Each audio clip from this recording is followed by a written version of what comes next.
আসসালামু আলাইকুম বন্ধুরা। শখের কোনো শেষ নেই, আর সেই শখ যদি হয় রঙিন মাছের, তবে তো কথাই নেই।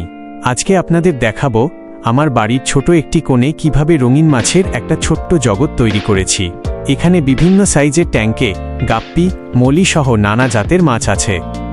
এই যে দেখুন, মাছগুলোকে খাবার দেওয়া হচ্ছে। খাবার দেওয়ার সাথে সাথেই মাছগুলো কেমন খেলা করছে।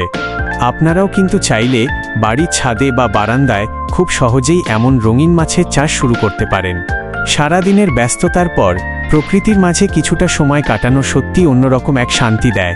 আমার এই ছোট্ট বাগান আর মাছের হাউসগুলো আমার ভীষণ প্রিয়।